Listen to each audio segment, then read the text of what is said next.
चला तर मग आज सादर करत आहे बाबांची 26वी कथा, जी अप्रकाशित आहे, कुठल्याच मासिकात प्रसिद्ध झालेली नाही. ही कथा मुद्दामून शेवटची ठेवलेली आहे, कारण त्याच्यात ओम नमोजी आद्या हे या कथेचं नाव आहे, म्हणून ही शेवटची ठेवलेली आहे. याचं फक्त हस्तलिखितावरनं आम्ही PDF तयार केली मी, आणि आता ती मी कथा सादर करत आहे.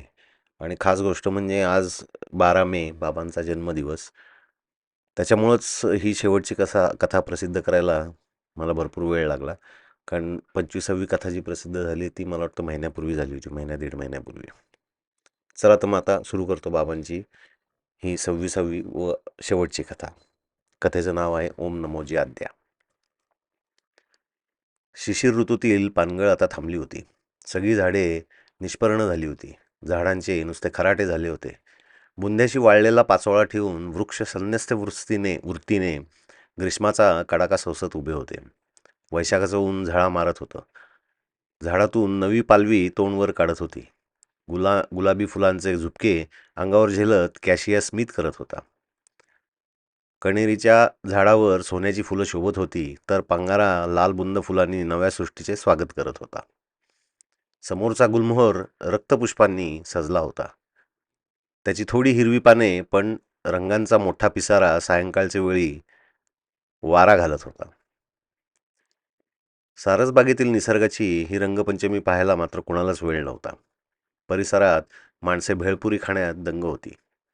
पावभाजीचा मसालेदार सुगंध आसमंतात पसरला होता, तर छोटी बालके घोड्यावरून विहार करत होती. रस्त्यावर स्वस्त व रंगबिरंगी माल विक्रीला आला होता. रस्त्यावर साड्यांची व ड्रेसची रंगपंचमी रंगात आली होती.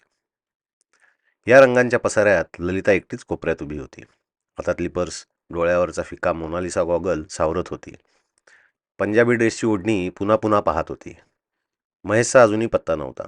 तो 6ला येतो म्हणाला की 6:30ला हे तिला नक्की आठवतच नव्हतं. कपाळावरचे केस पुन्हा पुन्हा सावरताना तिला वाटत होतं की आपला चेहरा काहीसा ओढलेला व न जाणे रडवेला झाला असावा. तिचे लक्ष रस्त्यावरून येणाऱ्या जाणाऱ्यांकडे जात होते. उगाचच मोटरसायकल फिरवणारे कॉलेज कुमार आणि सिनेमाच्या व्हिडिओच्या गप्पा मारणाऱ्या कॉलेज कुमारींचे जथ्थे. त्यांच्या हास्यध्वनीने ती किंचितशी दचकत होती. मावळत्या सूर्याच्या किरणानं ती अधिकच अस्वस्थ झाली होती. समोरच्या इमारतीच्या वरच्या मजल्यावरील ऊनही संपत आले होते. वाहनांचे आवाज व धूरही तिला अस्वस्थ करत होता. कालिदासाच्या अभिसारिकेसारखे ती व्याकुळपणे उभी होती. महेश काय म्हणेल, तो आता होकार देतो का चक्क नकार? होकार असता तर एव्हाना तो यायला पाहिला होता. नकार असेल तर त्याला इथं यायचं कारणच काय? मग मग आपण काय करायचे आता? मीच त्याला लगेच हो म्हणलं असतं तर? रमेशचं शिक्षण अजून पुरतं व्हायचं आहे. त्याचं कॉलेजचं हे अखेरचं वर्ष. मग त्याला नोकरी लागणार, तो घर तरी कसं सांभाळणार? त्याचं पुढं कसं होणार? त्याचं लग्नकार्य, आईची तीर्थयात्रा, ती तरी होते आहे की नाही? सगळं घर कसं अंगावर कलंडलं आहे. आपण तरी किती दिवस टेकू देणार? शेवटी आपलं म्हणून काहीतरी आहेच की नाही? आपल्याला आपलं म्हणून काही आयुष्य आहे की नाही? का कोणत्याशा सिनेमातल्या नायिकेप्रमाणे आपल्याला सक्तीने त्यागच करायला लागत आहे? काहीच उलगडत नाही. कुल्फी मलाई, मोठ्या आवाजाने ललिता दचकली, भानावर आली. दाढीचे खुंट वाढलेला, आडवी टोपी घातलेला कुल्फीवाला तिच्या पुढ्यात उभा होता. ललिताने मान फिरवली. समोरच एक नवपरिणीत जोडप्यांचं खाणं सुरू होतं. त्यांना त्या परिसराचा विसर पडला होता. पत्नी आपल्या पतीला चमच्याने घास घालत होती. तोही आनंदाने घास घेत होता. जराशानं तिनं त्याला आपल्या ग्लासातलं पाणी प्यायला दिलं. मग त्याने तिच्या खांद्याभोवती आपला हात घातला आणि तिचा खांदा किंचित दाबला. त्या स्पर्शसुखाने ती मोहरली, किंचित लाजली. मग दोघांचं काहीतरी गूढ रम्य बोलणं सुरू झालं. त्यांच्या सुखाचे क्षण ललिताला पाहावेनात. गर्दी वाढत होती. कोलाहल माजला होता. परस्परांच्या सहवासात सगळी माणसं धुंद होती. सायंकाळ चढत होती. ललिताच्या आंदोलनाकडे कुणाचंच लक्ष नव्हतं. घड्याळात 7 वाजले होते. त्यातून बीप बीप आवाज येत होता. महेश येण्याची आता सुताराम शक्यता नव्हती. वास्तविक पाहता साराची सुरुवात महेशने पहिल्यांदा केली होती. त्यानेच तिच्याशी सलगी वाढवली होती. वास्तविक महेशची आणि तिची ओळख बसस्टॉपवरची. त्याचे असे काहीतरी रूपांतर होईल याची तिला कल्पनाही नव्हती. उण्यापुऱ्या 5-6 महिन्यातील त्याची आणि तिची ओळख. धुवाधार पावसातली ओल्या नक्षत्राच्या साक्षीने झालेली ओळख. अचानक पाऊस येतो काय आणि रिक्षेतून येणारा एक उमदा तरुण तिला लिफ्ट देतो काय. सारे काही कथाकादंबऱ्यात नव्हे तर चित्रपटात घडण्यासारखे. मग त्याच्या वारंवार होणाऱ्या गाठीभेटी, डेक्कनवरच्या वैशालीतला स्पेशल डोसा, निरनिराळ्या बागांमधल्या भेटी, चित्रपट, ब्ल्यू डायमंडमधील जेवण आणि शहरापासून दूर असणाऱ्या एम्प्रेस गार्डनमधील धुंद एकांत. आपण नकळत त्याच्याकडे ओढले जात आहोत याची जाणीव तिला होत होती. मग बहरलेल्या वृक्षावर वीज पडावी तशी एक भयंकर गोष्ट त्याने तिला अपराधी सुरात सांगितली होती. महेश विवाहित होता. इतकेच नव्हे तर त्याला एक छोटा मुलगा होता. महेशची पत्नी एका गंभीर आजारानं वारली होती. तिला ब्लड कॅन्सर होता, ज्याचं नाव ऐकताच थरकाप होईल असा आजार.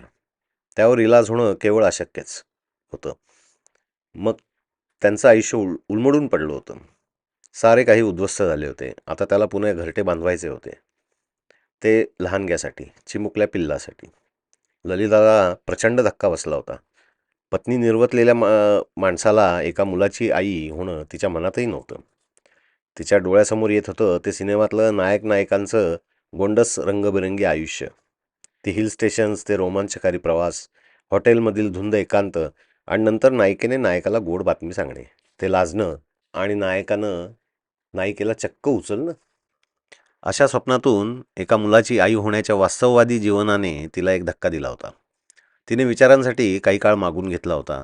मन घट्ट करून हे जमणं कठीण आहे असे आडून आडून सांगितले होते. महेश अवाक झाला होता. असं काहीतरी ऐकायला मिळणार अशी त्याला कल्पना होती. तो गंभीर झाला होता. डोळ्यात अश्रू दाटले होते. पण तो रडू शकत नव्हता इतकेच. तो शांतपणे निघून गेला होता. ललितानं मग महेशला टाळलं होतं. तिने बसस्टॉप बदलला होता. ती निमूटपणे खालच्या मानाने जात येत होती. आयुष्यातलं पहिलं वहिलं प्रेम एका विवाहित माणसावर होऊन गेलं याची तिला विलक्षण खंत वाटत होती. तिच्या जीवनातले रंग उडाले होते. एका उदास भावनेने तिचं मन झाकोळलं होतं. एके दिवशी तिने आपल्या आईला आपलं मन मोकळं केलं. तिच्या मनातला सल बोलून दाखवला होता. 2 दिवस असेच उदास गेले होते. शेवटी तिच्या आईनं तिची समजूत काढली होती. प्रथमवर पाहून लग्न झालं तर यशस्वी होईल याची तरी खात्री काय? आपलं ज्याच्यावर प्रेम आहे त्याच्याशी लग्न करायला काय हरकत आहे? आपल्या आईचे हे पुरोगामी व्यवहारी विचार ऐकून ललिता थक्क झाली होती, अंतर्मुख झाली होती. ती मनाशी म्हणत होती, नाहीतरी या प्रेमाच्या फुलाचे निर्माल्य झाले आहे. पुन्हा आता धडपड करून लग्न जमवणे आणि ते जमवणार तरी कोण? या सर्व अशक्य गोष्टी. एखाद्या जोगिनीप्रमाणे आयुष्य काढण्यापेक्षा आपल्यावर मनोमन प्रेम करणारा महेश कितीतरी चांगला आहे. याच्यासोबत आयुष्य काढणं कदाचित रोमांचकारी नसले तरी निदान आनंददायी तरी असेल. मग धडधडत्या अंतकरणानं तिला महेशला फोन लावला होता. जणू काहीच घडले नाही अशा आविर्भावात तो तिच्याशी बोलत होता.